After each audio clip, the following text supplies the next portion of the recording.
Crazy ಬ್ರಹ್ಮ ಯಾಕೆ ಮಾಡಬೇಕು ಅಂತ ಹೇಳಿ ನಮ್ಮ ಟೀಮ್ ಕಳೆದ 3 ವರ್ಷಗಳಿಂದ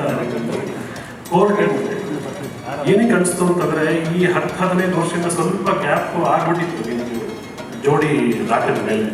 ನಾವು ಯಾವುದೇ ಪಾರ್ಟಿಗೆ ಹೋಗಲಿ, ಯಾವುದೇ ಪಿಕ್ನಿಕ್ಗೆ ಹೋಗಲಿ, ಅಥವಾ ಯಾವುದೇ ಮದುವೆ ಸಮಾರಂಭಗಳಿಗೆ ಹೋಗಲಿ, ಎಷ್ಟೇ ಹೊಸ ಸಿನಿಮಾಗಳು ಬಂದಿದ್ರು ಕೂಡ, ಸೂಪರ್ ಹಿಟ್ ಆಗಿದ್ರು ಕೂಡ, ಎಲ್ಲಿ ಹೋದ್ರು 10 ಸಾಂಗಲ್ಲಿ 3-4 ಹಾಡುಗಳು ರವಿ ಸರ್ ಮತ್ತೆ ಹಂಸಲೇಖ ಸರ್ ಇದ್ದೇ ಇರ್ತಾ ಇತ್ತು. ಮತ್ತೆ ಕ್ರೇಜಿ ಬ್ರಹ್ಮ ಟೈಟಲ್ ಏನಕ್ಕೆ ಬಂದಿದ್ದು ಅಂತಂದ್ರೆ ಗಾಡ್ಸ್ ಮಸ್ಟ್ ಬಿ ಕ್ರೇಜಿ ಅಂತ ಒಂದು ಪದ ಇದೆ.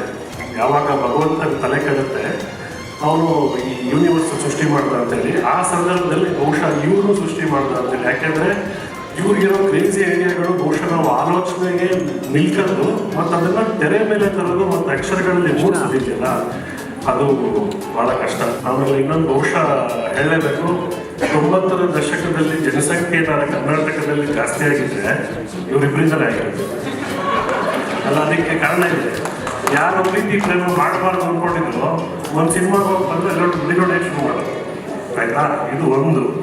ಏನೇನೇನು ಮದುವೆಗೆ ಒಂದು ಮಗು ಸಾಕು ಅಂದ್ಕೊಂಡು ಸುಮ್ಮನಿದ್ದವರು ಸಿನಿಮಾ ನೋಡೋಕೆ ಬಂದ ತಕ್ಷಣ ಇವರಿಬ್ಬರು ಬಿಡ್ತಾರೆ ಅವ್ರು.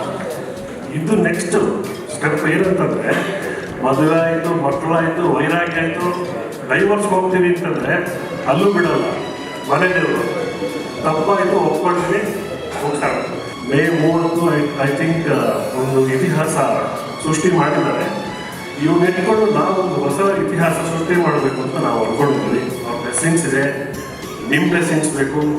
ಇಷ್ಟು ವರ್ಷ ನಾನು ಪೆನ್ ಇಟ್ಕೊಂಡಿದ್ದೆ, ಈಗ ವೈಟ್ ಇಟ್ಕೊಳ್ತಾ ಇದ್ದೀನಿ. ನಿಮ್ಮ ಜೊತೆ ದಯವಿಟ್ಟು ನನ್ನನ್ನು ಕರ್ಕೊಂಡು ಹೋಗಿ ಆಶೀರ್ವಾದ ಮಾಡಿ.